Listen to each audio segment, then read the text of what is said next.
The chapel bells tolled like a funeral dirge as Millicent Harrow stood at the altar of Ravensford, her white silk gown feeling more like a burial shroud than a wedding dress.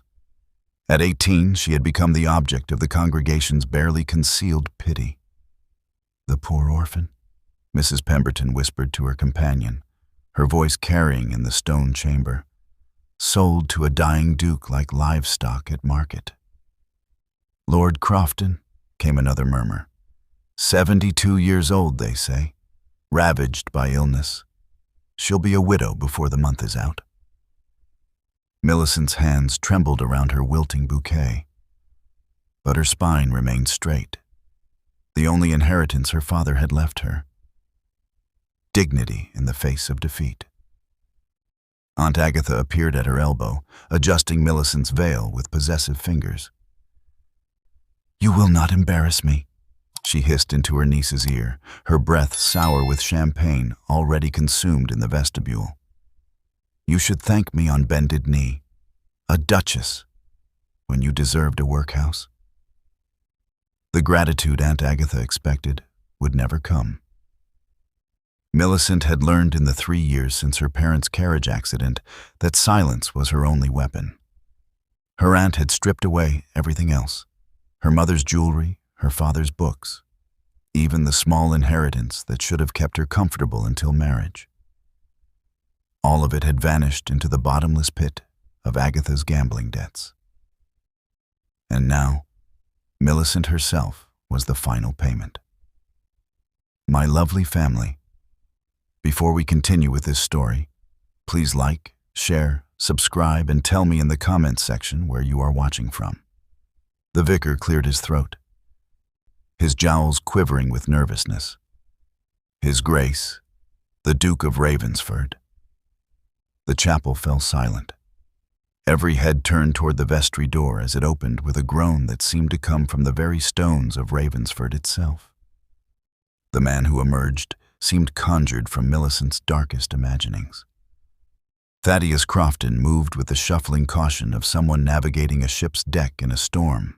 Though he must have once been tall, his frame had collapsed inward, his formal coat hanging from shoulders that seemed barely able to support the weight of the ducal chain of office. His face, gaunt, colorless, mapped with the shadows of long suffering, belonged to a man already half claimed by the grave. A collective intake of breath rippled through the congregation. Lady Havisham pressed a handkerchief to her lips. Young Miss Cordelia Winthrop turned away entirely, unable to watch what came next. Millicent forced herself to look. If she was to be bound to this man, to watch him die in the coming weeks or months, the least she could do was face him without flinching. He approached with agonizing slowness, each step a visible effort. His breathing was labored, audible in the hushed chapel. Twice he paused, steadying himself against the end of a pew while an elderly manservant hovered anxiously behind him. The distance from the vestry door to the altar could not have been more than 20 paces, but it took an eternity to cross. When he finally stood beside her, Millicent could smell the sickness on him, the sweet, wrong scent of a body failing itself. Up close, she could see the yellowish tinge to his skin, the way his hands shook despite his obvious efforts to control them. The guests watched with the fascinated horror of spectators at an execution. "Miss Harrow," he said, his voice a papery whisper that barely carried beyond the first pew. "Your Grace," Millicent replied, curtsying as low as her trembling legs would allow. His hand, thin, spotted, shaking, reached for hers. But when his fingers closed around Millicent's, his grip was surprisingly firm. And in his rheumy eyes, she glimpsed something the gossips had not prepared her for. Recognition, purpose, something almost like sorrow. "Shall we begin?" the vicar asked nervously, already flipping through his prayer book as though speed might somehow make the ceremony less grotesque. "Yes," the Duke said, his gaze never leaving Millicent's face. "Let us set things right at last." The words made no sense, but Millicent had no time to parse them. The vicar was already racing through the liturgy, his voice pitched high with discomfort. Behind her, Aunt Agatha shifted impatiently, her silk skirts rustling. Millicent knew that sound. It was the rustle of a woman calculating profit. If any person can show just cause why they may not be joined together, let them speak now or forever hold their peace. The silence stretched. Millicent felt a wild urge to speak, to object to her own wedding, to cry out that this was not matrimony, but murder. But what would she say? That she did not love him? Love was a luxury for heroines in novels, not orphans whose only other option was destitution. I require and charge you both, as you will answer at the dreadful day of judgment, when the secrets of all hearts shall be disclosed. The Duke's hand tightened almost imperceptibly on hers. Not painful, but deliberate. When Millicent dared to glance up at him, she found him watching her with an intensity that belied his frailty. His lips moved, forming words too soft for anyone else to hear. Forgive me. Before she could respond, the vicar was prompting the Duke for his vows. Thaddeus Crofton's voice, though weak, did not waver. I, Thaddeus Edward Crofton, take thee, Millicent Charlotte Harrow, to be my wedded wife. Then it was her turn. The words stuck in her throat like stones. Around her, she could feel the weight of judgment. The pitying glances, Aunt Agatha's satisfied smile, the Duke's labored breathing. I, Millicent Charlotte Harrow. Her voice broke. She swallowed and began again. I, Millicent Charlotte Harrow, take thee, Thaddeus Edward Crofton, to be my wedded husband. The ring he slipped onto her finger was warm, as though he had been holding it close to his heart. Gold, heavy, ancient. The ring of the Dukes of Ravensford, binding her to a dying man and a crumbling estate. I now pronounce you man and wife. The chapel erupted in polite applause that sounded more like the patter of rain on a coffin lid. Aunt Agatha was already moving toward the vestry, where the marriage documents waited for signatures and witnesses. This was what she had come for. The proof of transaction. The legal transfer of her niece from burden to asset. The Duke swayed slightly, and Millicent instinctively reached out to steady him. Their eyes met once more, and again she saw that strange look, gratitude mixed with something deeper. Remorse, perhaps, or determination. Come, he whispered. We must sign the documents. And then, my dear, we must talk. The Duke's chambers were nothing like Millicent had imagined. She had braced herself for something gothic and oppressive. Heavy velvet curtains, the cloying smell of medicine, perhaps a bath chair or invalid's table laden with tinctures and tonic bottles. Instead, she found herself in a surprisingly austere room dominated by a massive oak desk piled high with ledgers and correspondence. Bookshelves lined two walls, their volumes worn with use rather than arranged for display. A fire burned low in the grate, casting amber light across Persian rugs that had seen better decades.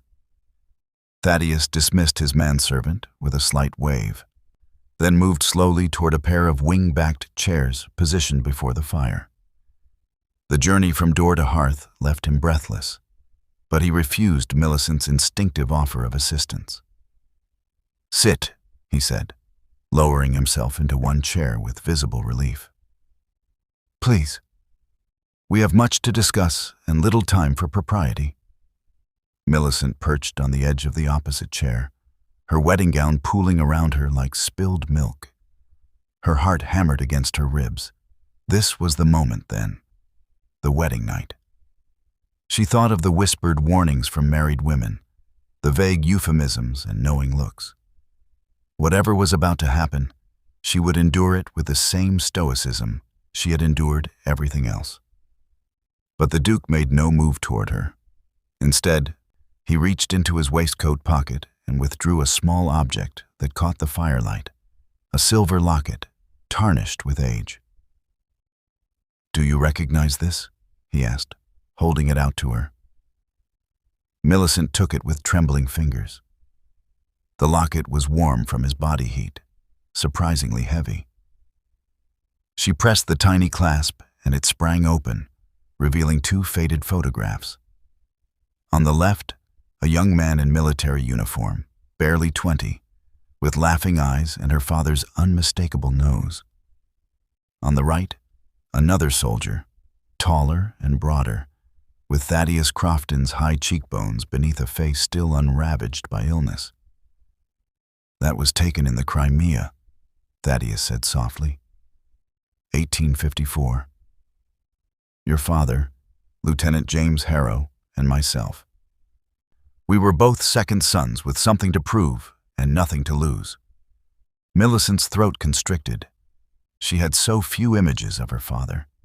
Aunt Agatha had sold most of them, claimed the rest. This laughing young man seemed almost a stranger, yet she knew him in her bones.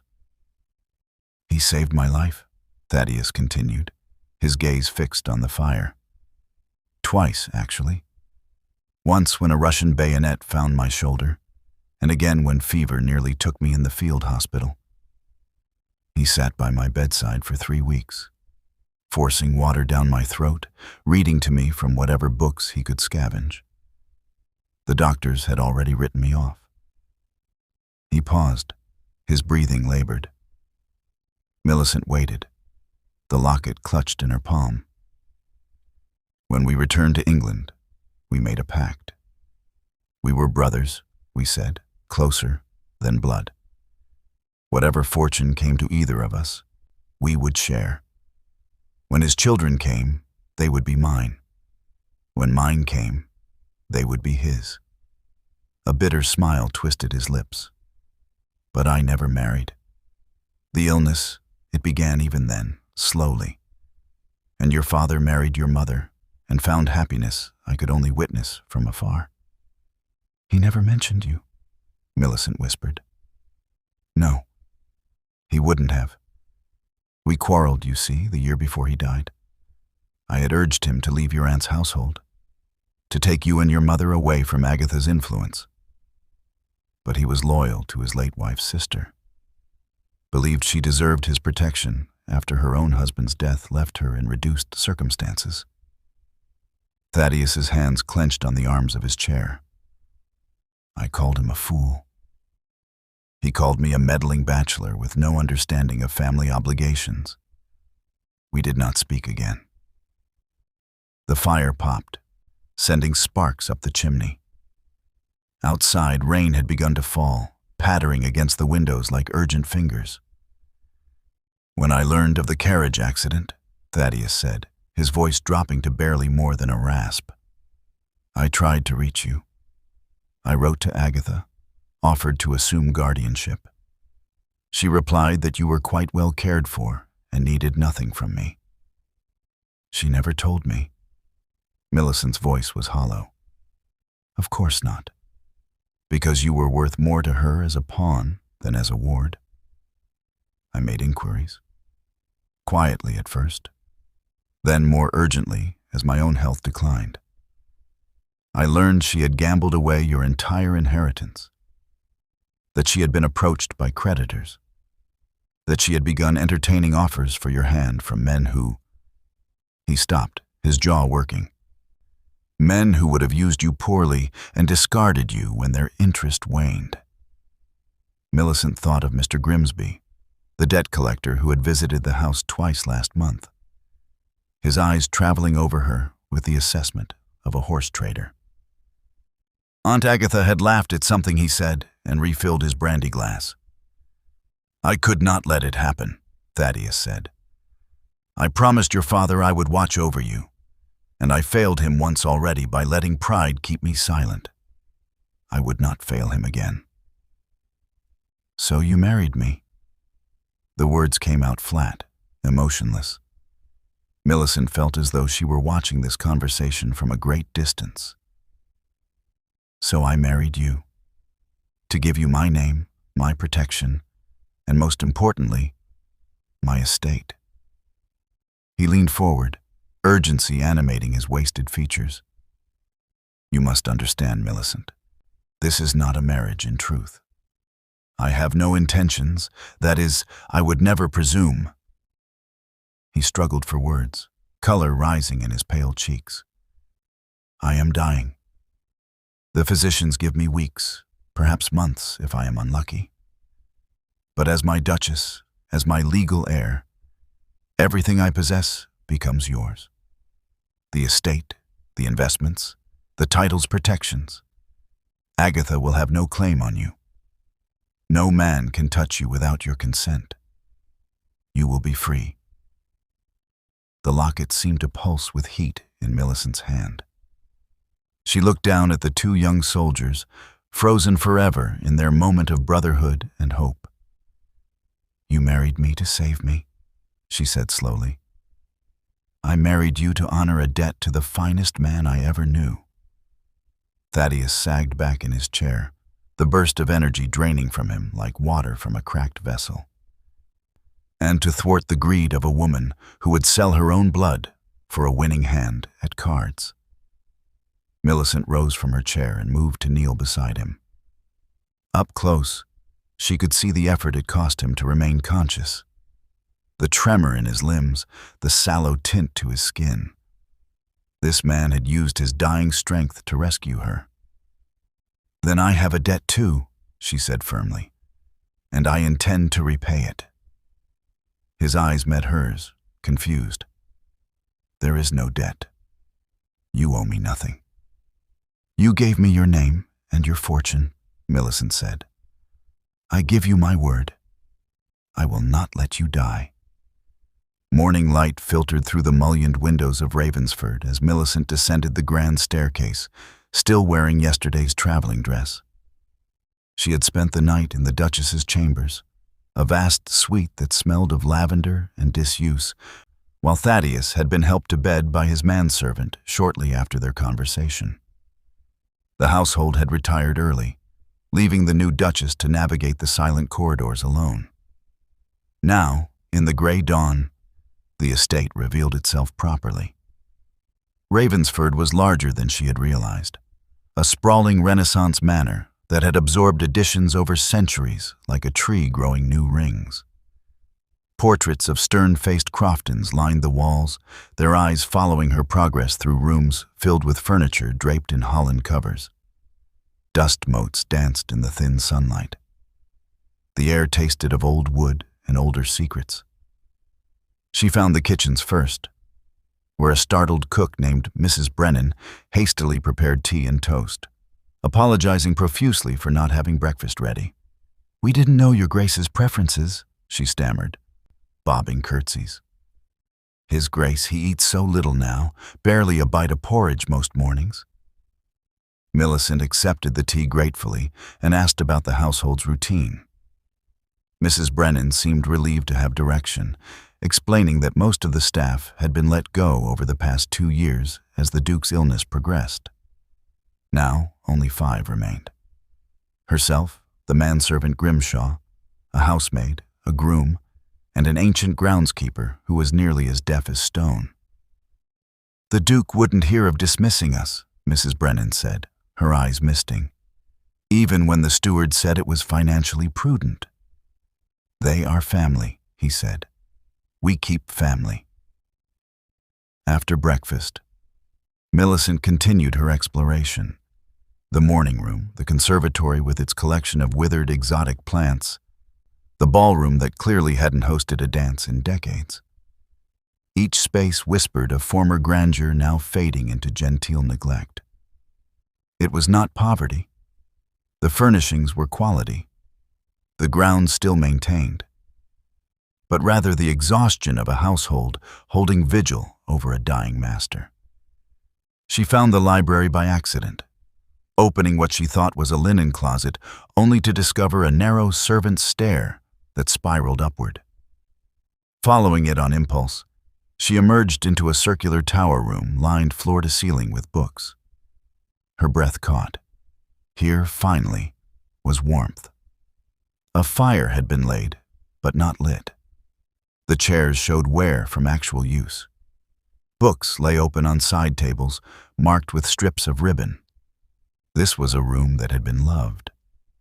And there, on a desk positioned to catch the eastern light, sat a wooden box she recognized immediately. Her hands shook as she crossed to it. The box was rosewood, inlaid with mother-of-pearl in a pattern of vines and flowers. Her father had kept it on his desk in the study of their old house. She had played with it as a child, fascinated by the way the pearl caught the light. After his death, Aunt Agatha had claimed it was lost. The lid opened smoothly, well-oiled hinges making no sound. Inside lay bundles of letters tied with string, their paper yellowed and soft with age. Millicent lifted the first bundle with reverent care and untied it. "My dear Thaddeus." The top letter began in her father's familiar script. "I write to you from the most extraordinary happiness. Catherine has agreed to marry me. Can you believe it? Plain James Harrow has won the hand of the most remarkable woman in 3 counties." Millicent sank into the desk chair, her eyes devouring the words. The letter went on to describe her mother, her wit, her kindness, her ability to quote Virgil while also managing a household account book. Her father's joy radiated from every line, his excitement almost boyish as he begged Thaddeus to attend the wedding, to stand as his witness. She reached for the next letter, then the next. Years of correspondence unfolded before her. Her father writing of her own birth. "She has your eyes, Thaddeus, that same piercing gray." Catherine laughs and says we must keep close watch on her, for she will see through every deception. Letters about her childhood illnesses, her first words, her stubborn insistence on learning to ride astride rather than side saddle. And Thaddeus's responses, in a bolder hand, were tucked between her father's letters. Congratulations on the birth. Advice about childhood fevers. A gentle ribbing about James's overprotectiveness.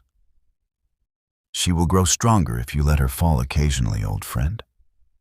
Trust her resilience. But as the correspondence continued, a new thread emerged. Concern. Thaddeus writing about Agatha's influence, her gambling, her manipulation of Catherine's gentle nature, her father's responses growing defensive, then frustrated. "You do not understand the obligations of family," her father had written in one particularly heated letter. "Agatha lost everything when Reginald died. Would you have me turn her out? She is my wife's only sister. I would have you protect your daughter from her," Thaddeus had replied. "I have made inquiries, James. The debts are worse than you know. She will drag you all down with her unless you act." "You overstep," her father had written back. "I thank you for your concern, but this is my family to manage, not yours." The letters stopped there. The dates showed nearly 2 years before her father's death. 2 years of silence between the closest of friends. Millicent found herself crying without quite knowing when the tears had started. They fell onto the old paper, and she hastily blotted them away with her sleeve, terrified of damaging these precious remnants. Her father had been warned. He had known about Agatha's debts, her schemes, and he had chosen loyalty over prudence, family obligation over wisdom. It had killed him. Perhaps not literally. The carriage accident had been genuine, a wheel breaking on a rain-slicked road. But it had placed him on that road at that moment, driving too fast to reach a meeting with one of Agatha's creditors. "He saw you, you know, in your father." Millicent startled, turning to find Grimshaw standing in the doorway, a tea tray in his gnarled hands. The old manservant moved into the room with the confidence of long familiarity. "Begging your grace's pardon for the intrusion," he said, setting the tray on a side table. "But the Duke mentioned you might find your way here. Said you had your father's curiosity." "Did you know him?" "My father?" "Met him once, when he visited after his wedding. Bright young man, full of plans and hopes. The Duke was never the same after their falling out. Blamed himself terrible when the news came about the accident." Grimshaw moved to the fireplace and lit the waiting kindling with practiced efficiency. "He's been collecting those letters for years, Your Grace. Every time he thought to write, to mend the breach. But pride's a fierce enemy, fiercer even than the illness." The fire caught, spreading warmth through the circular room. Millicent wiped her eyes and looked around with new understanding. This wasn't just a library. It was a shrine to friendship, to love that had survived death and regret. "He means to make it right," Grimshaw said softly. "The only way he can now.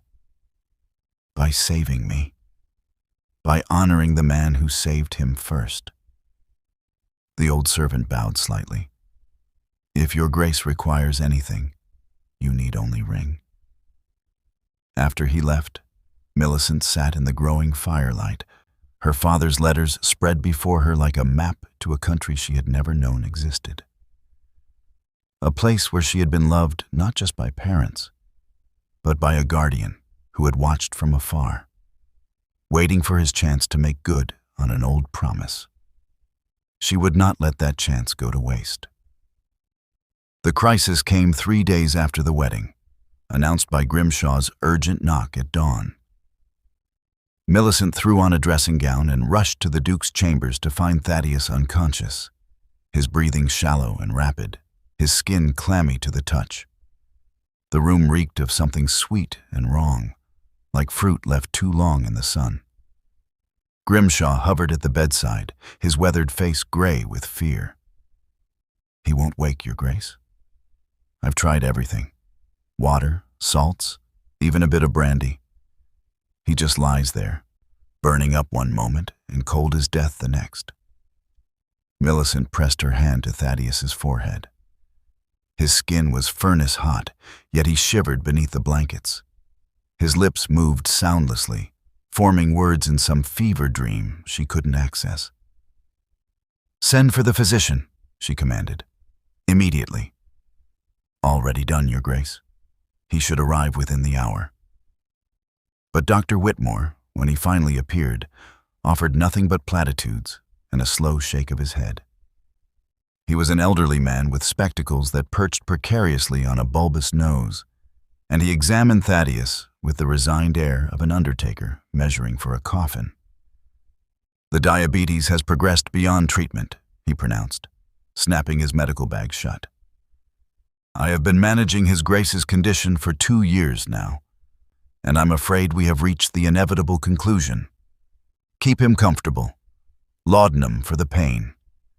I give him 48 hours at most." 48 hours? Millicent's voice rose despite her efforts to control it. "Surely there must be something, a treatment, a specialist."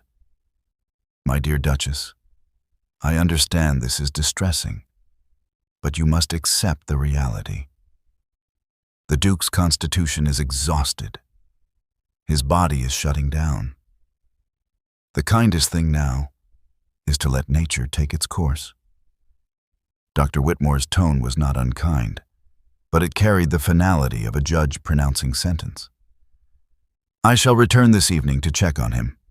In the meantime, you may wish to send for family, for the will reading and such." He left, and Millicent stood frozen in the sick room, rage and helplessness warring in her chest. 48 hours. 3 days of marriage, and she would be a widow. Thaddeus would die without seeing his sacrifice bear fruit, without knowing if his intervention had truly saved her. She would not accept it. But before she could formulate a plan, the vultures arrived. They came in a hired carriage, announced by the crunch of wheels on gravel. Millicent watched from the window as three figures emerged. A portly man in an expensive but ill-fitting coat, a thin woman whose face looked as though she had been weaned on vinegar, and trailing behind them, resplendent in black silk despite the lack of any actual death, Aunt Agatha. The Duke's cousins, Grimshaw informed her quietly, appearing at her elbow. Mr. Percival Crofton and his sister, Miss Letitia. They are His Grace's closest living relatives after yourself. He never mentioned them. No, they never visited when he was well. But news of a dying duke travels fast in certain circles. Millicent descended to the drawing room where the visitors had been installed.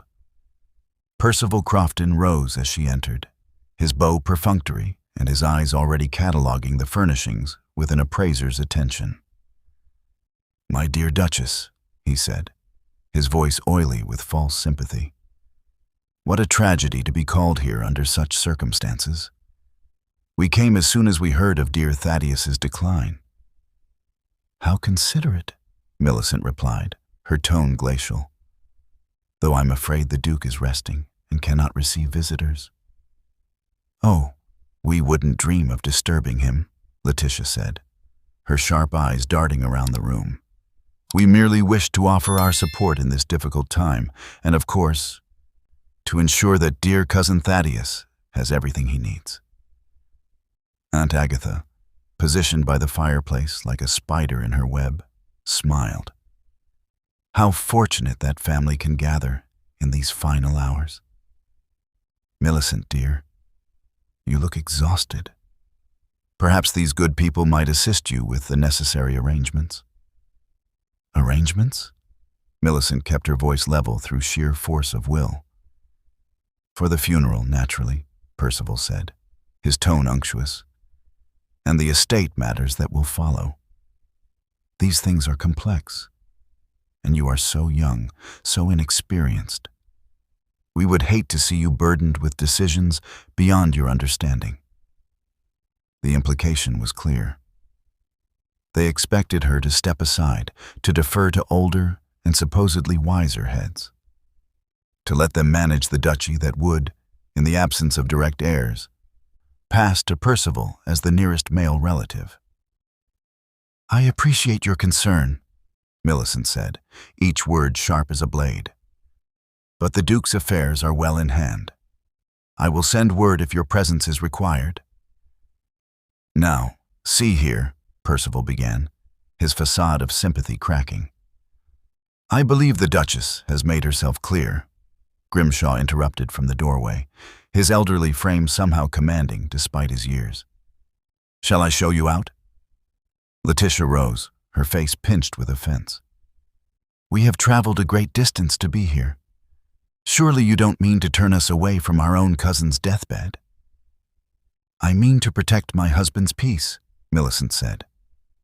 "You may take rooms at the village inn if you wish to remain nearby. I will inform you of any changes in His Grace's condition." Aunt Agatha glided forward, her expression a mask of wounded concern. "Millicent, darling, there's no need for hostility. We are all family here. Mr. Crofton merely wishes to ensure that you are not overwhelmed by responsibilities you cannot possibly manage alone." "I am not alone." Millicent met her aunt's eyes directly, drawing strength from the anger that burned beneath her carefully maintained composure. "I am the Duchess of Ravensford, and this is my household to manage." "For now," Percival muttered, adjusting his coat. "We shall see what the will reveals." They departed in a flurry of affronted dignity, Aunt Agatha lingering at the door to deliver one final poisonous smile. "Do try not to tire yourself with nursing duties, dear. You wouldn't want to compromise your health just as you're about to enter a period of mourning." When they were gone, Millicent sagged against the mantelpiece, her hands shaking. Through the window she watched the carriage roll toward the village, carrying its cargo of greed and calculation. "They'll be back," Grimshaw said quietly. "I know. The Duke changed his will the day before the wedding, left everything to you, free and clear. They'll contest it if they can. Millicent straightened, forcing steel back into her spine. Then we ensure they cannot. Grimshaw, I need you to send for someone. Not Dr. Whitmore, someone else. Someone who actually knows how to treat diabetes rather than simply waiting for patients to die. Your Grace, the nearest specialist would be in London. It would take days. Yeah. Then send a telegram. Offer double his usual fee, triple it if necessary. She turned to face the old servant, her jaw set. 48 hours, Doctor, Whitmore said. Very well. We have 48 hours to prove him wrong. Grimshaw's weathered face broke into the ghost of a smile. Your father would be proud, Your Grace. My father trusted the wrong people and died for it, Millicent said. I will not make the same mistake. She climbed the stairs back to Thaddeus's chamber, where he lay lost in fevered dreams, his breathing labored and irregular. She pulled a chair to his bedside and took his burning hand in hers. You saved me, she whispered. Now let me save you. The breaking point came on the 5th morning, when Millicent entered Thaddeus's chamber to find Dr. Whitmore preparing to bleed him again. The physician had arrived unannounced, accompanied by Aunt Agatha and a younger doctor Millicent had never seen before. A nervous man with ink-stained fingers who introduced himself as Dr. Pettigrew, recently arrived from the village to assist with the case. What are you doing? Millicent demanded, staring at the brass bleeding bowl already positioned beneath Thaddeus's limp arm. The treatment protocol, Your Grace, Dr. Whitmore replied without looking up. He was rolling up the Duke's sleeve, exposing skin so pale it appeared nearly translucent. The humors must be balanced. The blood is clearly corrupted. You can smell the sweetness of it. We must drain the impurities before they poison his vital organs entirely. Thaddeus lay motionless, his breathing shallow and rapid. His lips were cracked and bleeding from dehydration, and the sweet fruit rot smell that Dr. Whitmore mentioned hung over the bed like a shroud. In the past 2 days, he had worsened dramatically, despite, or perhaps because of, the physician's interventions. You bled him yesterday, Millicent said, her voice tight. And the day before that. The condition requires aggressive treatment, Dr. Pettigrew interjected, consulting a leather-bound notebook. Dr. Whitmore has been most generous in sharing his protocols with me. In addition to the bleeding, we've been administering strengthening tonics, beef broth thickened with white bread, and port wine fortified with honey to restore his vitality. Port wine with honey. For a man whose body could not process sugar. Millicent felt something cold and sharp crystallize in her chest. Stop, she said. Dr. Whitmore finally looked up, his expression one of patronizing patience. My dear Duchess, I understand your distress, but you must trust those with medical expertise. The Duke's condition is grave precisely because it has been allowed to progress untreated for so long. We are doing everything in our power. You're killing him. The words fell into the room like stones into still water. Aunt Agatha, who had been standing near the window in an attitude of concerned observation, turned sharply. Millicent, really? These gentlemen are trained physicians. You cannot possibly.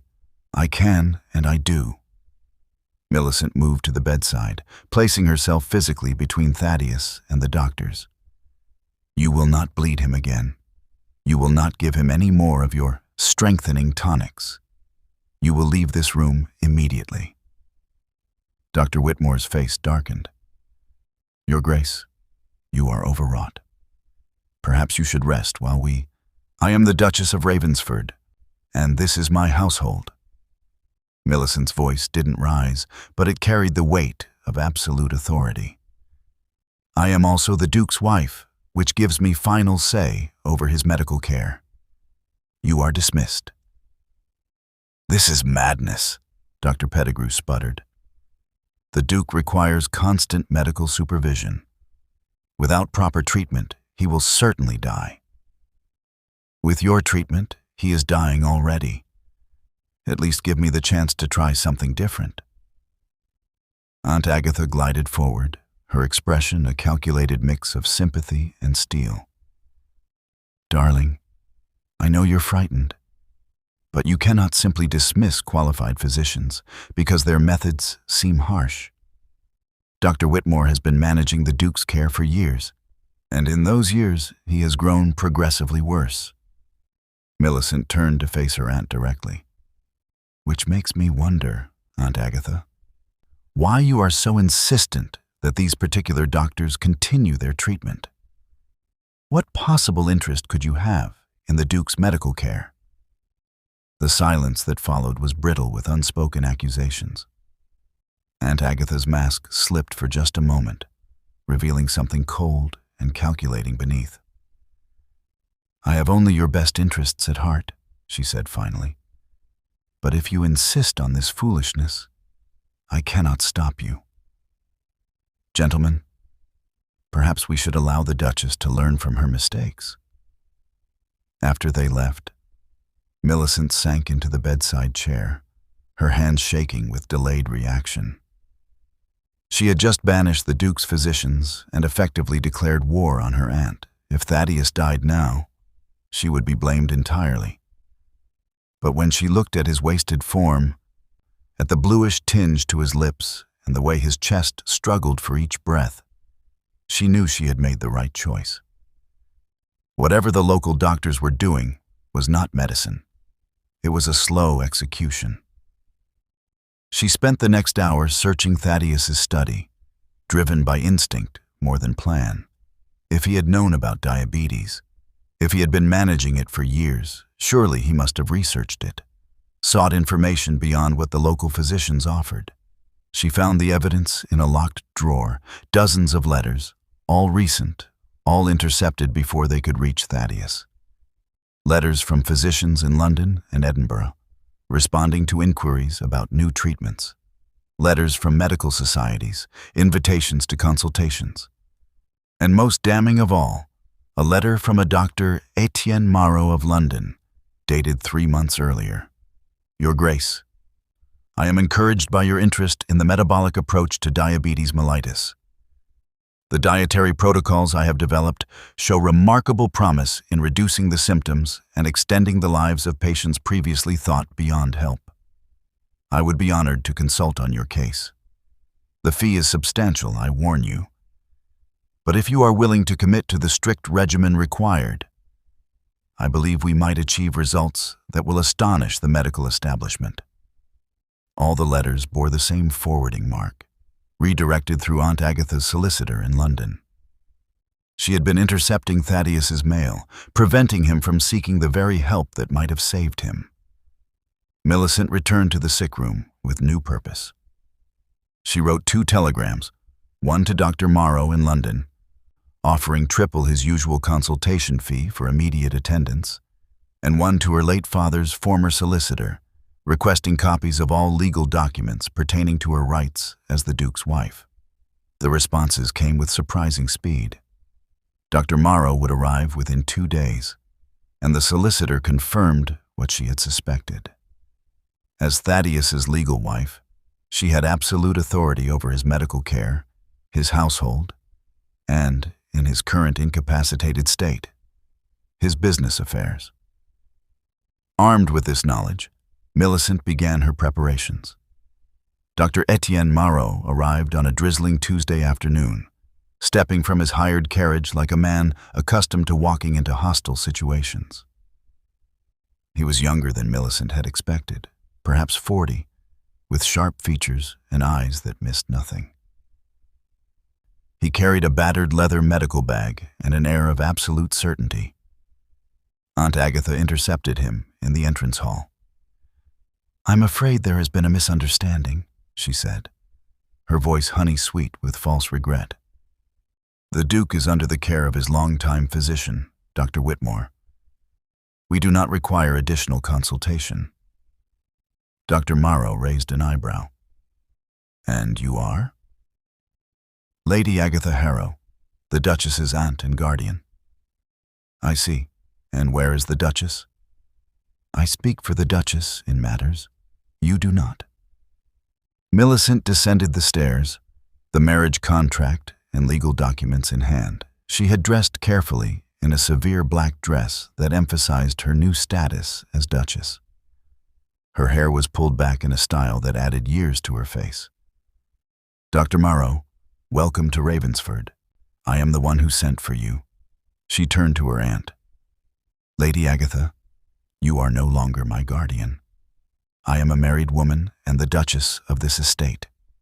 You have no authority here. Agatha's face flushed with rage. You ungrateful little. I also know that you have been intercepting the Duke's correspondence. Millicent's voice remained calm, but her eyes were hard. Preventing him from seeking medical help that might have saved his life months ago. I have the evidence, and I have consulted with a solicitor. If you interfere with Dr. Morrow's treatment of my husband, I will pursue legal action for fraud and conspiracy. You wouldn't dare. Try me. The standoff lasted only seconds, but it felt like an eternity. Finally, Aunt Agatha swept toward the door, her silk skirts hissing against the marble floor. This isn't over, she said. We shall see what the courts have to say about a child playing at being a duchess. When she was gone, Dr. Morrow allowed himself a small smile. Well, that was illuminating. Shall we see the patient?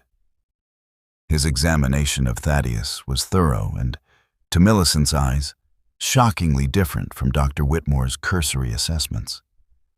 He smelled the Duke's breath, tested his urine with chemical papers that changed color, measured his pulse at different points, and asked Grimshaw detailed questions about diet, habits, and the progression of symptoms.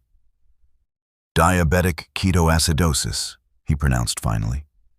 Advanced, but not necessarily fatal if we act immediately. Your Grace, I must be blunt. Everything the local physicians have been doing is precisely wrong. The bleeding weakens him further.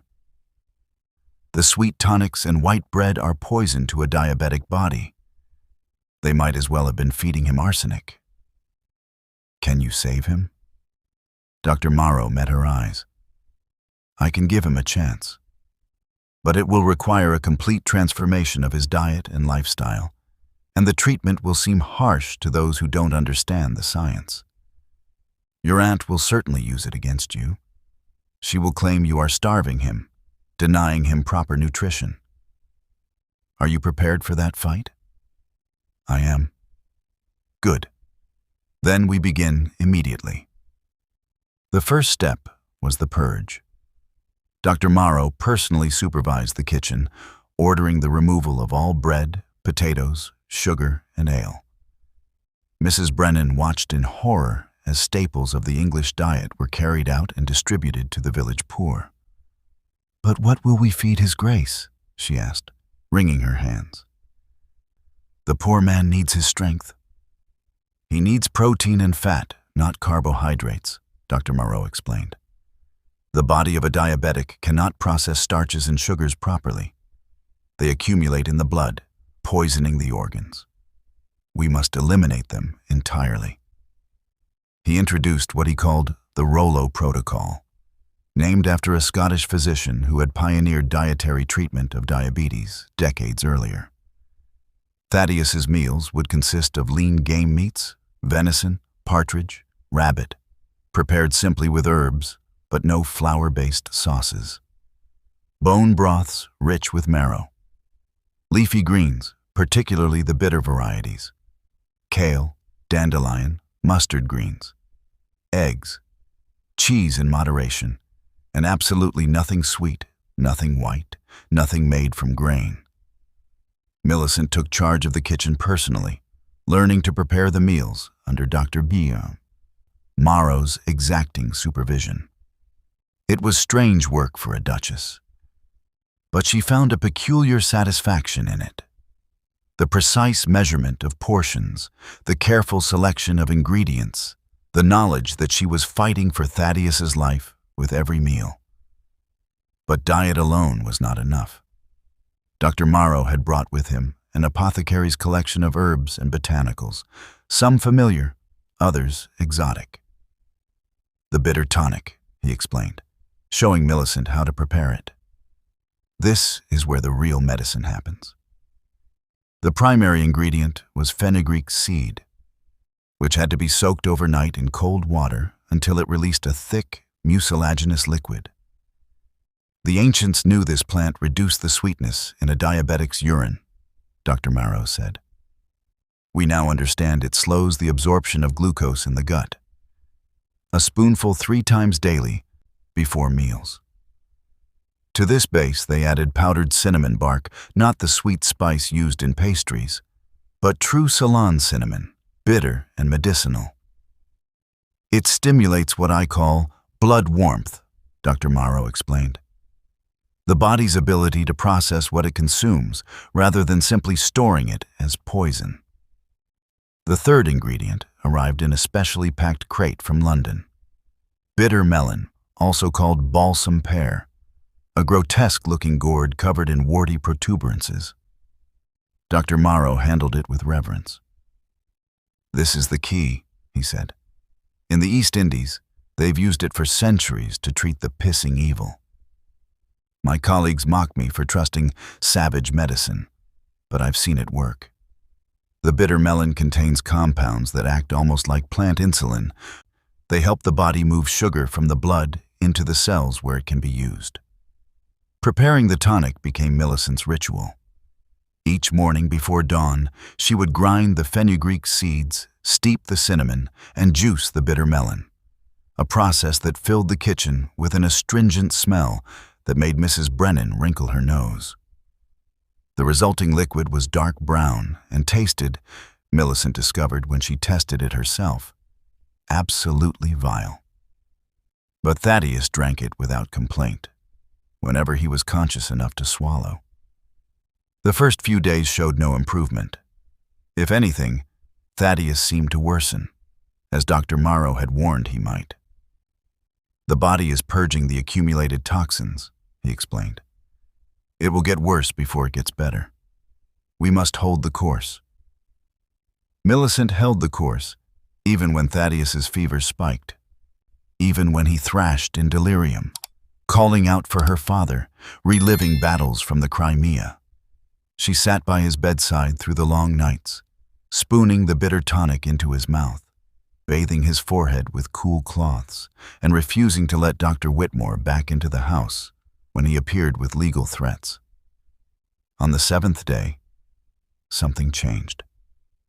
Thaddeus's constant, desperate thirst, the symptom that had plagued him for months, began to subside. He stopped gasping for water every few minutes. The sweet, rotten smell that had hung over his bed like a death shroud began to dissipate, replaced by the more ordinary sense of illness and human frailty. On the 10th day, he opened his eyes, and they were clear. "Millicent," he whispered, his voice rusty from disuse. She nearly dropped the cup of tonic she was holding. "You're awake. Truly awake. What have you been feeding me?" A ghost of humor flickered across his wasted face. "It tastes like the devil's own brew." "Medicine. Real medicine, not Dr. Whitmore's nonsense." He tried to sit up and managed only to raise his head a few inches before exhaustion claimed him again. But those few inches were more movement than he had managed in 2 weeks. "The letters," he said. "In my study. Did you find them?" "I did. And I sent for Dr. Morrow, just as you wanted 2 months ago. Agatha will be furious. Agatha can rot in hell." That drew a weak laugh from him. "Your father would be scandalized by your language." "My father would be proud I'm fighting for you." She helped him drink a few sips of bone broth, marveling at the way his hands, though still trembling, had regained some small measure of strength. "Rest now. You're going to recover. I won't allow otherwise." Over the next week, the improvements continued. Thaddeus's color improved from corpse gray to merely pale. His breathing steadied. He could sit up for short periods, could hold conversations that made sense, could even read a few pages before exhaustion claimed him. Dr. Morrow was cautiously optimistic. "I've never seen a case this advanced respond so well," he admitted to Millicent.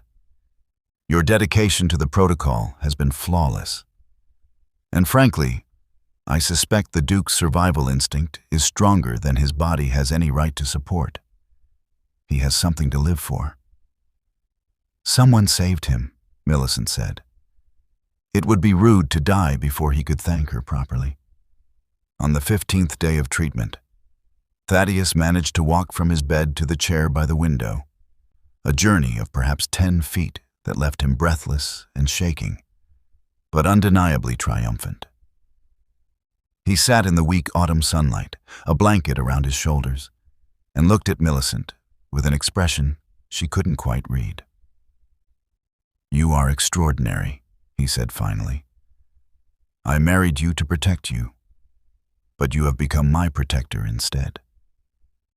"We protect each other," Millicent replied. "That's what family does." It was in this moment of hard-won peace that the knock came at the door. Grimshaw appeared, his face grave. "Your Grace, Lady Agatha is here, with a gentleman from London, a lawyer and a magistrate. They are demanding to see both you and the Duke immediately. They have papers." Millicent's blood ran cold. "What kind of papers?" "A petition for competency hearing, Your Grace. They claim you are starving the Duke to death to inherit his fortune. They mean to remove you as his guardian and place the estate under court supervision." Thaddeus reached for her hand, his grip weak but determined. "Let them come," he said.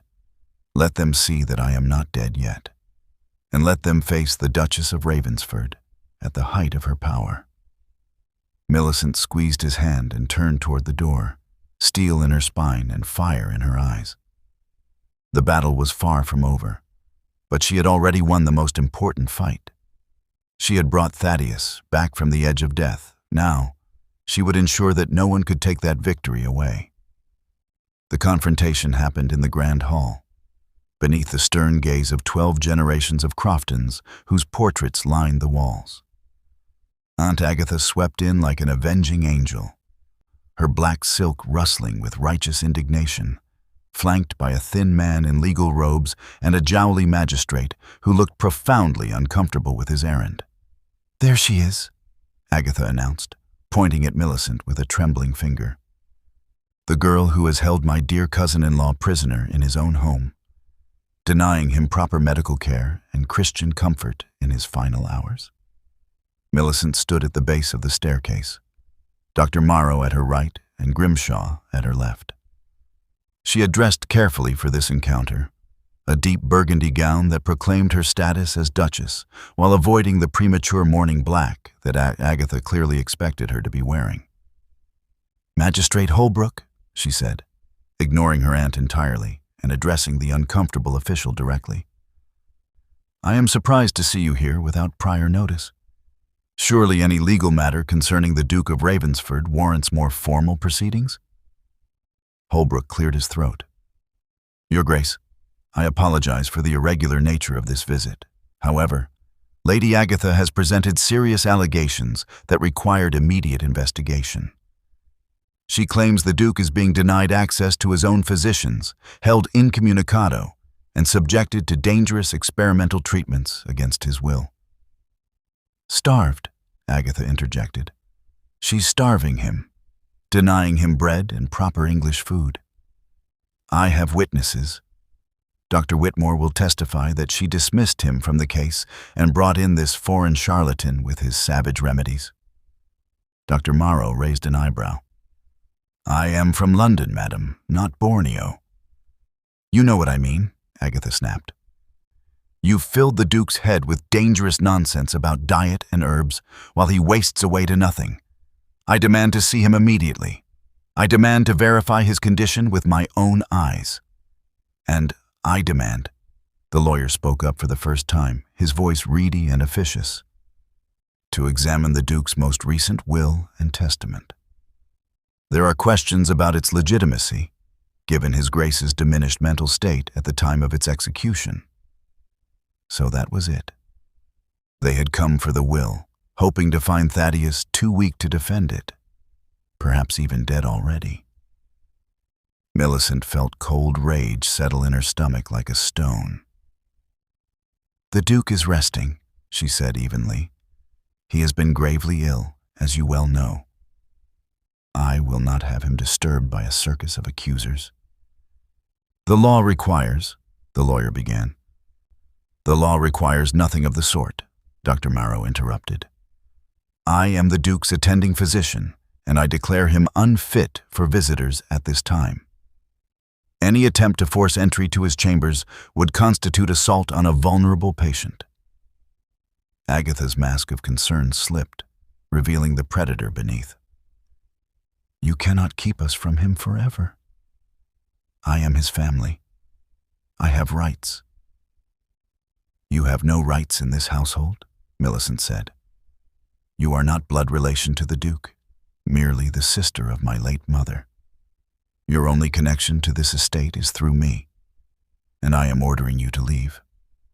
I will not leave until I see Thaddeus and verify that he is being properly cared for. Agatha's voice rose, echoing off the marble floors. And I will see that will. I know what you've done. Wormed your way into a dying man's confidence.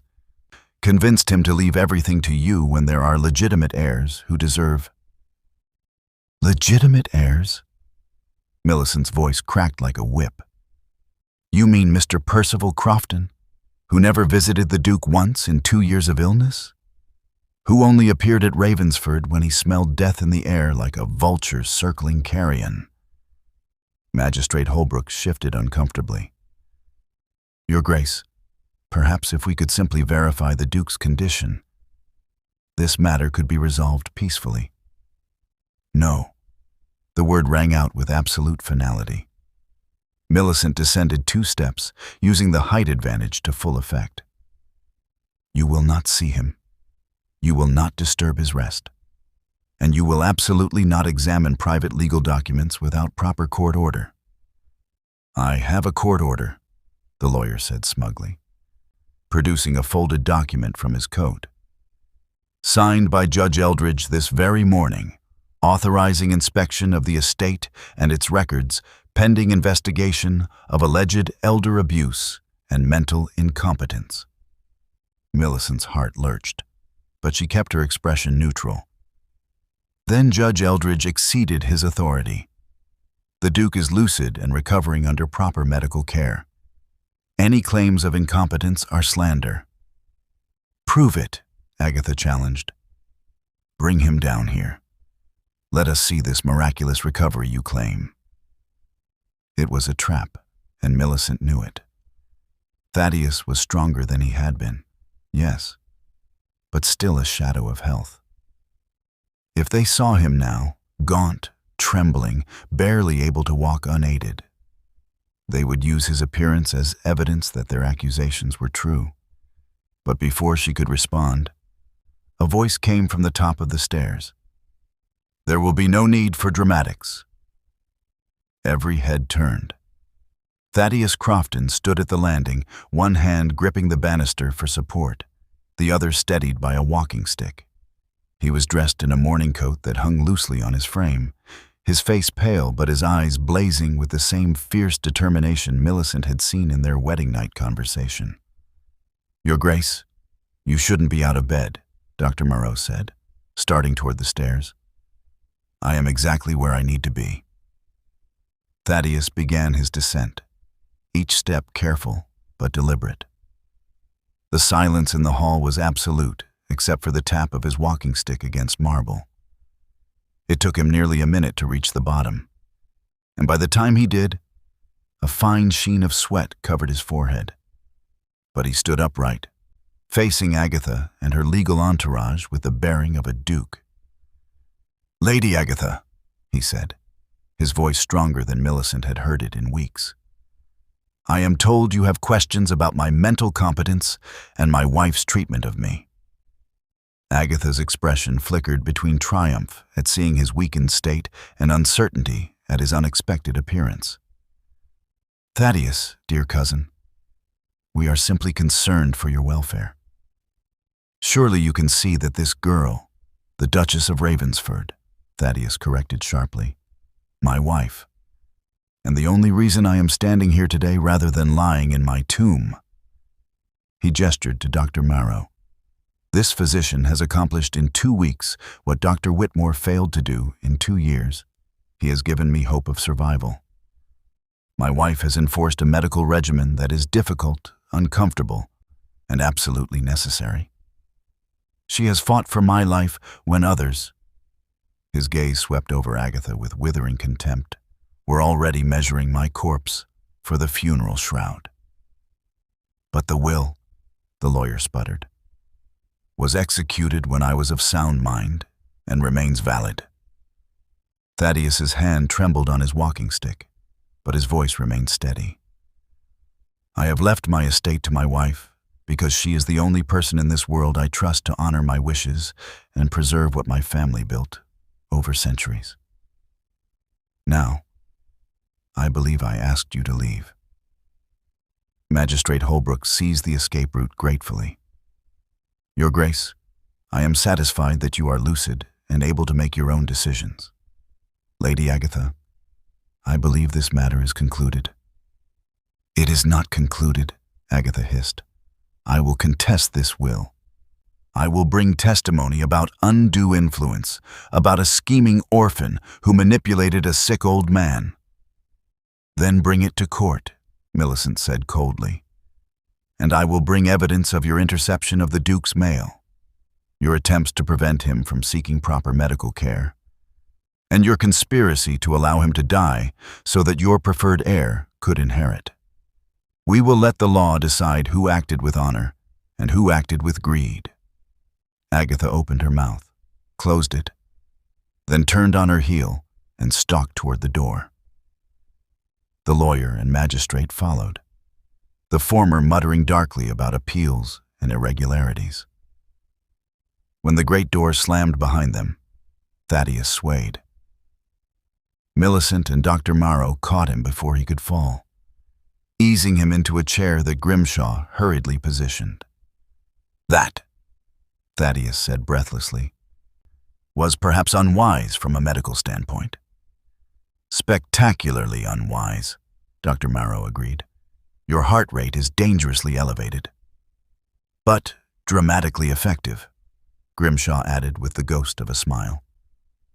Thaddeus looked up at Millicent, who still had one hand on his shoulder, steadying him. "Did we win?" "We won this battle," she said. "But she'll be back with lawyers and witnesses and whatever lies she can purchase. This is far from over. Then we shall face it together." He covered her hand with his own, the gesture weak but sincere. "My formidable Duchess."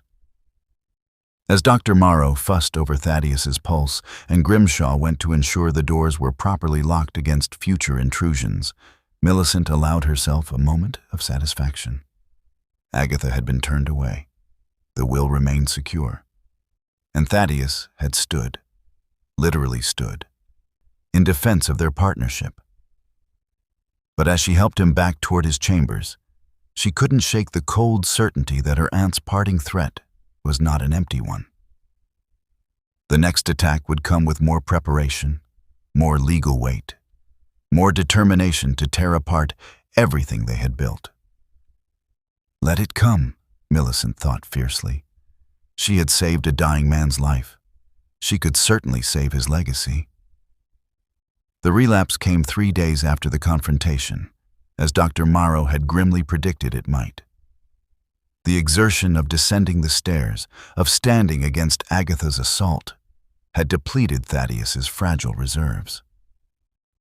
The fever returned with vengeance, burning through him like wildfire through dry timber. Millicent kept vigil in the chair beside his bed, a basin of cool water and cloths at hand, the bitter tonic measured and ready.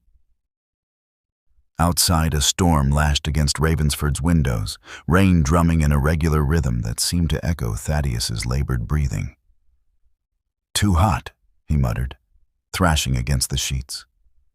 "The sun in the Crimea, James. Tell them to bring water. The men are dying of thirst." "Hush," Millicent soothed, pressing a cool cloth to his forehead. "You're at Ravensford. You're safe." But he was already gone, lost in memories 40 years old and more vivid than the present. His eyes, when they opened, looked through her to something she couldn't see. "James, they're coming over the ridge. Russian cavalry. Get down, you fool, get down!" His hands shot out, grasping at empty air as though pulling someone to safety. The violence of the movement nearly toppled him from the bed. Millicent caught him, easing him back against the pillows. His skin was furnace hot beneath her hands, his pulse racing like a frightened bird's. She had seen fever dreams before, had nursed her mother through the influenza that weakened her heart before the carriage accident. But never anything this intense, this consuming. "The snow came early that year," Thaddeus said, his voice suddenly conversational, as though speaking to someone sitting across from him at dinner. "You remember, James? October, and already the ground was frozen. The wounded screaming because we couldn't dig graves deep enough. You said we should write about it, bear witness so that England would know what we paid for their empire." His hand reached out again, and this time Millicent took it, holding tight. "We never wrote it down, did we?" Thaddeus's eyes focused on her face, but she knew he saw her father's features instead.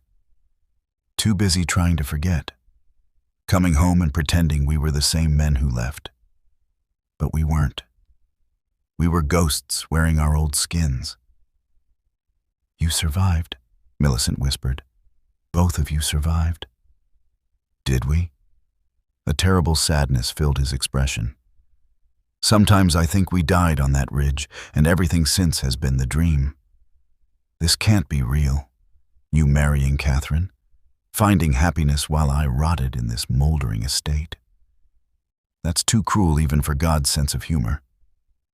The storm intensified, lightning illuminating the room in stark flashes. Thunder followed, and Thaddeus flinched with each crack as though it were cannon fire. "Tell me about her again," he pleaded. "Catherine, tell me she's real, that there's still beauty in the world after what we've seen." Millicent's throat tightened. She thought of her mother, gentle, laughing, the light of her father's world. Gone now, like so much else. "She's real," she said softly. "And she loved you. You were family to her, part of James's life she treasured."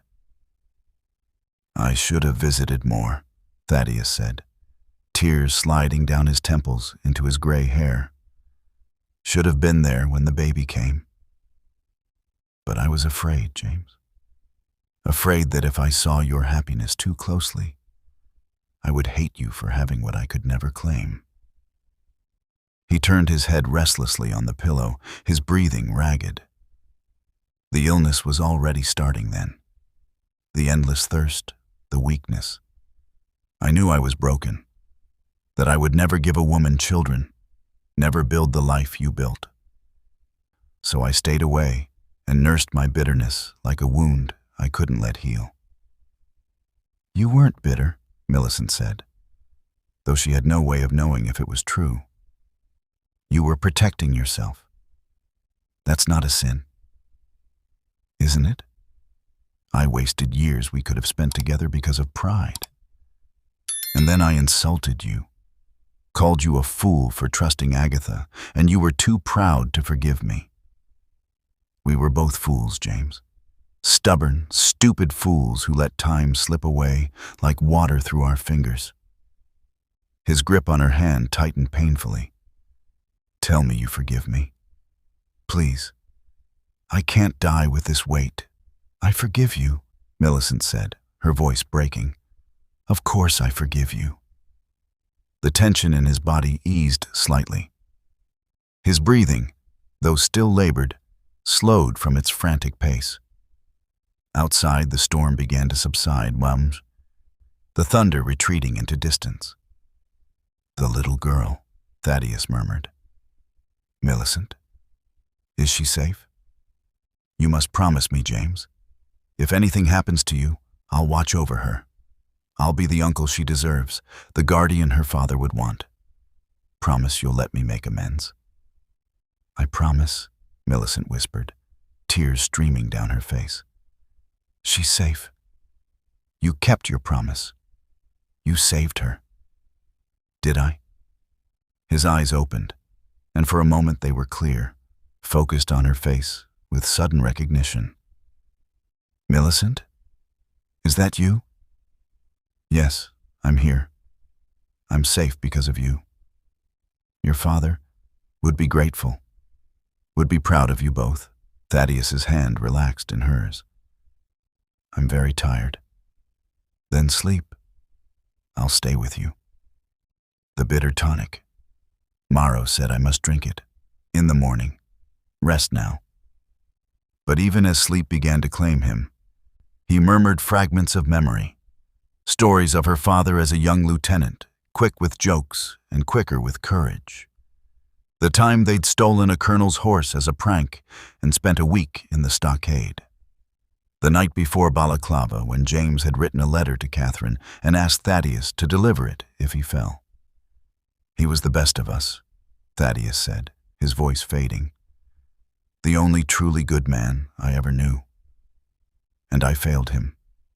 Failed to save him. Failed to protect what he loved most.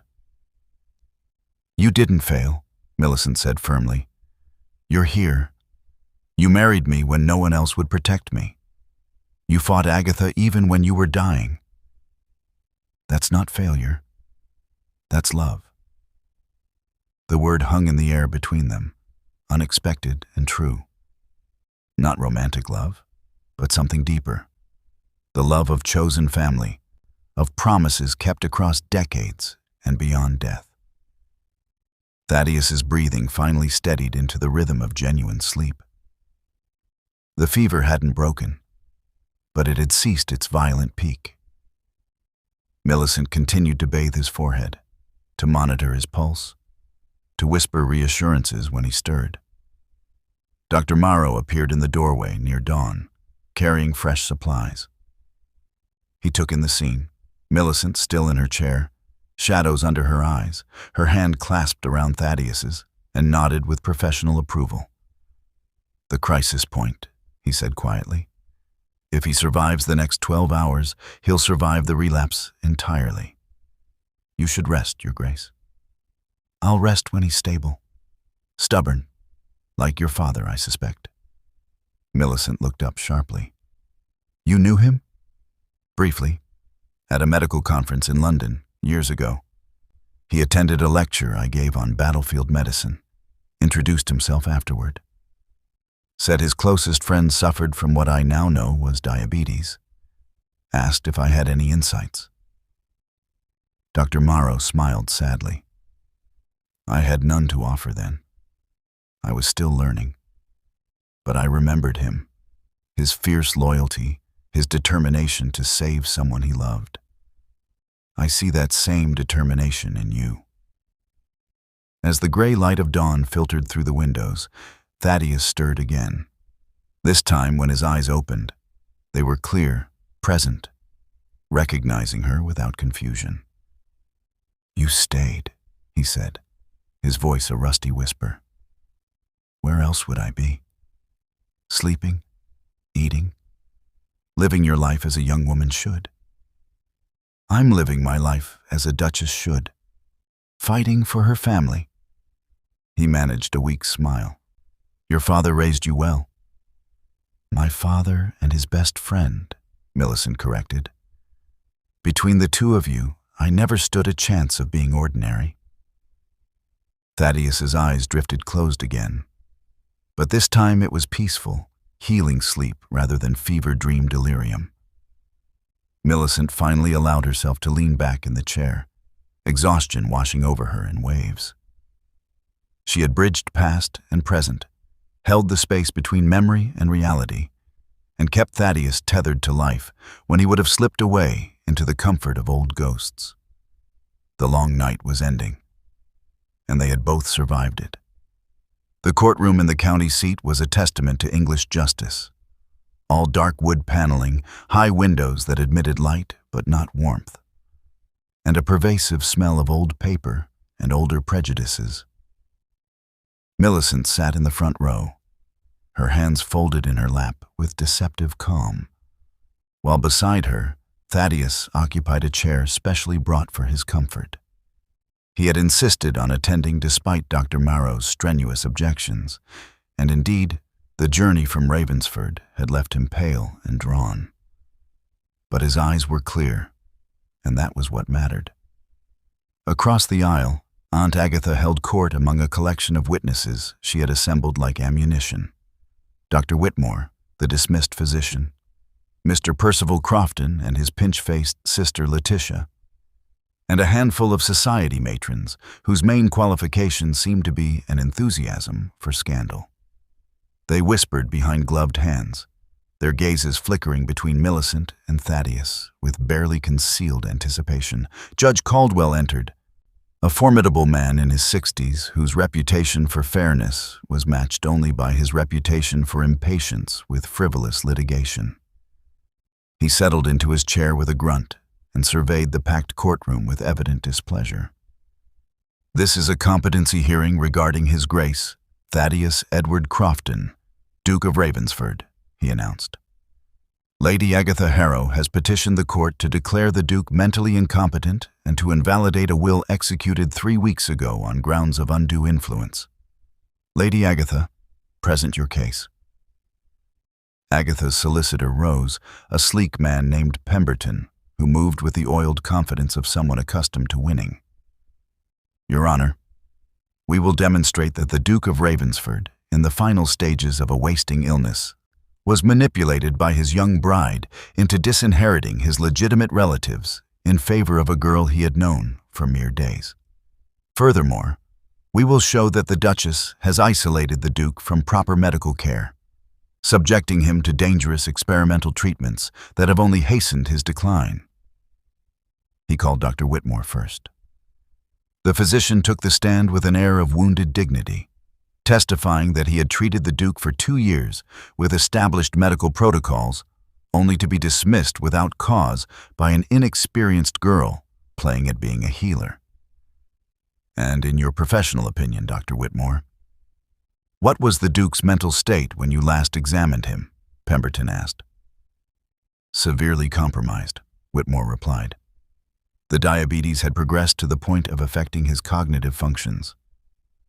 He was often confused, disoriented, hardly in a state to make sound, legal decisions. And yet, he executed a new will just days after marrying the current Duchess? Precisely. I can only conclude he was influenced by someone who understood how to exploit his weakened condition. Murmurs rippled through the courtroom. Millicent felt Thaddeus tense beside her. But their solicitor, Mr. Davies, her father's old friend, placed a restraining hand on his arm. Pemberton continued through his witnesses. Percival Crofton testified about the Duke's isolation, how he had been prevented from seeing family during his illness. Lady Winterly, one of Agatha's society friends, spoke tearfully about how shocking it was to see such a young girl married to a dying man, clearly a fortune hunter. Then Agatha herself took the stand. She had dressed for the occasion in somber gray, her face arranged in an expression of pained concern. She spoke of her worries for her niece, her attempts to ensure Millicent received proper guidance, her shock at discovering the marriage. "I only want what's best for dear Millicent," she said, dabbing at dry eyes with a handkerchief. "She's been through so much, losing her parents, being thrust into a situation beyond her understanding. I fear she's been manipulated as much as the poor Duke, used by opportunists who saw a chance to control a great estate." "And the Duke's treatment under Dr. Marrow?" Pemberton prompted. "Barbaric," Agatha said firmly. "Starving a sick man, denying him bread and proper English food, filling him with foreign potions. I've seen him with my own eyes. He's wasting away to nothing. It's tantamount to murder." When Mr. Davies rose for cross-examination, his tone was deceptively gentle. "Lady Agatha, you mentioned your concern for your niece. When did you last provide financial support for Miss Harrow before her marriage?" Agatha blinked. "I provided room and board. Yes, in exchange for her serving as an unpaid companion and household drudge, according to testimony from your former servants. But actual financial support? An allowance, perhaps? New dresses? Educational opportunities?" "I had limited means. Indeed, because of gambling debts that consumed not only your own inheritance, but also the trust fund left to Miss Harrow by her parents. Isn't that correct?" Pemberton leapt to his feet. "Objection! Lady Agatha's finances are not on trial here." "They are when they provide motive for her actions," Davies countered. "Your Honor, we will demonstrate that Lady Agatha attempted to sell her niece to a debt collector before the Duke intervened." Judge Caldwell leaned forward. "I'll allow it. Answer the question, Lady Agatha." The mask of concern slipped. "My financial situation is my own business." "Including the letters from creditors threatening legal action? The meetings with Mr. Grimsby, a known debt collector, regarding your niece's placement?" Agatha's face flushed crimson. "I was exploring options for her future. You were selling her like chattel to satisfy your debts.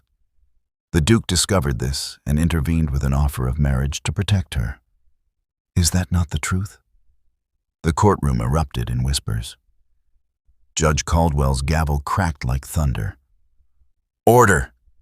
Davies pressed his advantage. "You claim concern for the Duke's welfare, yet you intercepted his medical correspondence for months, preventing him from consulting specialists who might have helped him. Why?" "I did no such thing." "I have the letters, Your Honor, all forwarded through Lady Agatha's London solicitor, none delivered to Ravensford until after the marriage." Davies presented a sheaf of documents. "Letters from physicians, medical societies, even Dr. Marrow himself, all blocked by Lady Agatha. Why would a concerned relative prevent a dying man from seeking the best possible care?" Agatha had no answer. She stepped down from the witness box with her composure in tatters. Then Davies called Dr. Marrow. The physician presented his credentials with quiet authority. Trained at Edinburgh and the Sorbonne, published extensively on metabolic diseases, consulted by aristocratic families across Europe. He explained the science of diabetes with clarity that made even Judge Caldwell lean forward with interest. "The treatment protocol the Duchess implemented is based on the most current medical research," Dr. Marrow testified. "Eliminating carbohydrates and using specific botanicals to regulate blood glucose. It is not starvation. It is precision nutrition designed to address the root cause of the disease, rather than merely treating symptoms." "And the Duke's response to this treatment?" Dr. Marrow pulled out a leather-bound journal filled with meticulous notes. "When I first examined the Duke, his blood glucose was dangerously elevated. His organs were beginning to fail, and his life expectancy was measured in days. After 3 weeks of treatment, his glucose levels have normalized, his cognitive function has returned to full capacity, and his physical strength, while still compromised, is improving steadily. In your professional opinion, is the Duke mentally competent? Absolutely. More competent now than he has been in months, perhaps years. Finally, Davies called Thaddeus himself. The Duke stood with visible effort, using his walking stick for support as he made his way to the witness box. The courtroom fell silent, every eye fixed on his slow progress. When he finally settled into the chair, he looked directly at Judge Caldwell. "Your Grace," the judge said, his tone respectful, "I must ask you plainly, did you execute your most recent will of your own free choice and sound mind?" "I did," Thaddeus replied, his voice steady. "I married Miss Harrow to protect her from exploitation by Lady Agatha and others who saw her as a commodity. I changed my will because she is the only person I trust to preserve my family's legacy and honor the memory of her father, who was my dearest friend." "And the medical treatment Dr. Morrow has prescribed?" "Has saved my life. I was dying under Dr. Whitmore's care. My wife fought for me when I could not fight for myself. She enforced a difficult regimen with dedication and compassion. I am here today because of her, not in spite of her." He turned to look at Agatha, and his gaze was withering. "Lady Agatha does not care whether I live or die. She cares only that I die with a will that benefits her preferred heir. She blocked my medical correspondence because my recovery threatened her plans. And she sold my best friend's daughter like livestock to pay gambling debts. These are not the actions of a concerned relative. They are the actions of a parasite." The silence in the courtroom was absolute. Judge Caldwell did not even retire to deliberate. "The petition for incompetency is denied. The will stands as executed. Furthermore, I am ordering an investigation into Lady Agatha's management of Miss Harrow's inheritance. This hearing is concluded." His gavel fell with finality. Agatha fled the courtroom, Pemberton scrambling after her. Percival and Letitia followed, their expressions murderous. But Millicent barely noticed. She was helping Thaddeus stand, supporting him as they made their way through the crowd of well-wishers who suddenly appeared now that victory was certain. Outside, in the weak autumn sunlight, Thaddeus sagged against the carriage, exhausted but triumphant. "We won," he said, almost wonderingly. "We won," Millicent confirmed. "Now let's get you home before Dr. Morrow has both our heads for overtaxing you."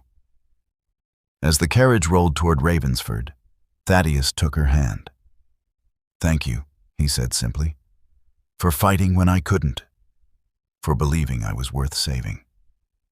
"Always," Millicent replied. "That's what family does." Spring had come to Ravensford with an almost defiant exuberance, as though nature itself celebrated the estate's return to life. The gardens that had languished under years of neglect now bloomed with carefully tended roses, and the windows that had been shuttered against a dying man's sensitivity to light stood open to admit the soft May evening. Inside the Duchess's chambers, Millicent stood before a cheval mirror while Mrs. Brennan made final adjustments to her gown. It was silk the color of champagne, cut in the latest fashion with delicate beading that caught the lamplight. Her dark hair had been arranged in an elegant coiffure that made her look every inch the Duchess she had become. "You look beautiful, Your Grace," Mrs. Brennan said, her eyes misting with maternal pride. "Like a princess from a storybook." Millicent barely recognized herself. 6 months ago, she had been an orphan in a borrowed wedding dress, married to a dying man in a chapel that smelled of funeral flowers. Now she was the Duchess of Ravensford, preparing to attend her first London ball, and the transformation felt almost dreamlike in its improbability. A knock at the door announced Grimshaw. "His Grace requests the honor of escorting you downstairs, Your Grace. The carriage is ready." Millicent descended to find Thaddeus waiting in the entrance hall. and the sight of him stole her breath. He stood without his walking stick, his posture erect, dressed in formal evening clothes that had been tailored to fit his restored frame. The past 6 months had worked a transformation that still amazed everyone who witnessed it. The gaunt, yellow-tinged specter who had shuffled down the aisle was gone, replaced by a man who, while still lean and bearing the marks of his ordeal, radiated quiet vitality. His hair had been trimmed and silvered handsomely at the temples. His eyes, once rheumy and confused, were sharp and warm. "My dear Duchess," he said, offering his arm with a slight bow. "You are breathtaking." "And you are standing without support?" Millicent replied, accepting his arm. "Dr. Morrow will be insufferable with pride." Dr. Morrow has already been insufferable with pride. He's writing a paper about my case for The Lancet. Apparently, I'm to be immortalized as Patient D, a case study in metabolic intervention and diabetic reversal. They walked to the carriage together, Thaddeus's gait steady, if still slightly careful. The journey to London took 3 hours, during which they reviewed the evening's strategic objectives. This ball, hosted by the Duke and Duchess of Pemberton, would be Millicent's formal introduction to society as the Duchess of Ravensford. It would also be the first time many members of the ton had seen Thaddeus since his marriage. The first time they would witness his recovery and be forced to revise their assumptions about fortune hunters and deathbed schemes. "They'll stare," Thaddeus warned. "They'll whisper behind their fans about the dying Duke who inconveniently survived, about the child bride who somehow orchestrated a medical miracle." "Let them stare," Millicent said. "Let them whisper. We know the truth." "And what truth is that?" "That we saved each other." The Pemberton ball was already in full swing when they arrived, the townhouse blazing with light and music. A liveried footman announced them at the entrance to the ballroom. His Grace the Duke of Ravensford, and Her Grace the Duchess of Ravensford. The effect was immediate and electric. Conversation stopped mid-sentence. Fans paused in mid-flutter, every eye in the room fixed on the couple descending the stairs, the Duke who was supposed to be dead or dying, and the girl who was supposed to be a scheming fortune hunter. Thaddeus walked Millicent into the ballroom with perfect composure, his hand steady on her arm, his bearing that of a man who had faced death and found it wanting. Millicent matched his dignity step for step, her head high, refusing to be cowed by the stares. The Duchess of Pemberton, their hostess, recovered first. She swept forward with a warm smile, embracing Millicent with genuine affection. "My dear Duchess, what a pleasure to finally meet you properly. And Thaddeus, you look positively rejuvenated. The country air must agree with you." "The country air and my wife's nursing," Thaddeus replied. "I owe her my life." "How extraordinary," Lady Pemberton said, her keen eyes missing nothing. "You must tell me all about it. But first, let me introduce you to some people who are simply dying to make your acquaintance." What followed was a careful ballet of social warfare. Lady Pemberton, who had been a friend of Thaddeus's mother, guided them through the crowd with strategic precision. She introduced Millicent to the leading ladies of society, each introduction a subtle endorsement that carried more weight than any legal judgment. But the vultures were present too. Millicent saw Percival Crofton lurking near the refreshment table, his expression sour as he watched his lost inheritance dancing with a young debutante. Miss Letitia stood with a cluster of older women, their faces pinched with disapproval.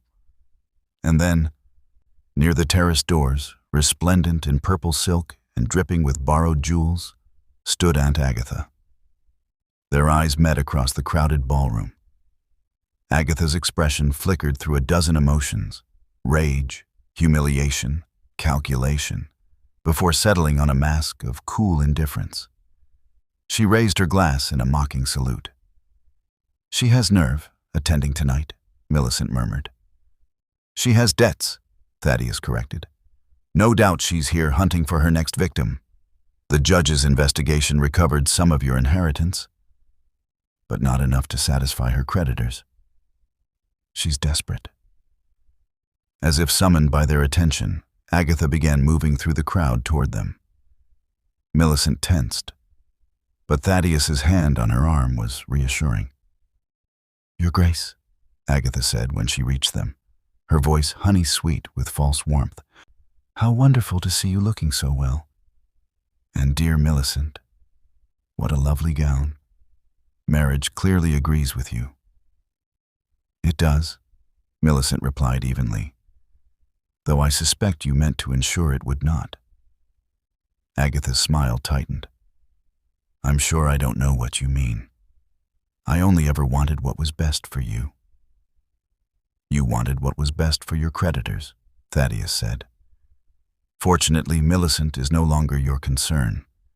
She is under my protection now, and she will remain so." "How touching." Agatha's eyes glittered with malice. "Tell me, Your Grace, how long do you think this miraculous recovery will last? Diabetes is a chronic condition. Eventually, the illness will reclaim you, and then where will your little Duchess be?" "Exactly where she is now," Thaddeus replied. "As the Duchess of Ravensford, secure in her position and her future. My will is ironclad, witnessed by the finest legal minds in England. Even my death, whenever it may come, will not dislodge her." "We shall see," Agatha said. She drifted away into the crowd, leaving a faint scent of desperation and expensive perfume in her wake. The orchestra struck up a waltz. Thaddeus turned to Millicent with a slight bow. "May I have this dance, Your Grace?" "Can you dance?" Millicent asked, genuinely concerned. Dr. Morrow says many things, most of them designed to keep me wrapped in cotton wool. I am asking my wife to dance with me at her first ball. Surely that's worth a small risk." Millicent placed her hand in his, and they moved on to the dance floor. Thaddeus's steps were measured but sure, his leading confident despite months away from any ballroom. They moved together with surprising grace, and Millicent felt the eyes of the ton upon them, not with pity or scandal now, but with something approaching awe. "They're watching us," she whispered. "Let them watch," Thaddeus replied. "Let them see what determination and devotion can accomplish. Let them see that we are not a scandal or a tragedy, but a triumph." As they turned across the polished floor, Millicent caught glimpses of faces in the crowd. Some showed admiration, others envy, still others simple curiosity.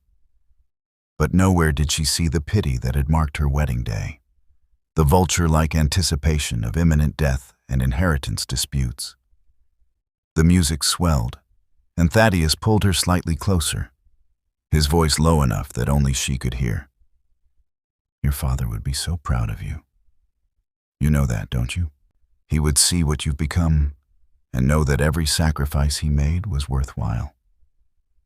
Millicent's eyes burned with unshed tears. "He would be proud of us both, of the friendship that survived everything, even death." "Not just survived," Thaddeus corrected. "Transformed. You came to Ravensford as my best friend's daughter, a duty to be discharged. You have become my family, my partner, my salvation. I could not have asked for a better heir to the Crofton legacy." The waltz ended, and the ballroom erupted in polite applause. But as Thaddeus led Millicent from the floor, she knew the applause was for more than their dancing. It was acknowledgement of their victory over illness, over greed, over every force that had conspired to destroy them.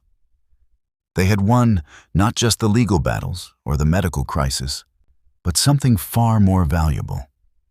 They had proven that family was not merely blood, but choice. That loyalty could transcend death. that a pact made between friends in the Crimean snow could bloom, decades later, into a partnership that restored honor to a noble name. As the evening continued, Millicent danced with other partners, conversed with duchesses and countesses, and navigated the complex social waters of London society.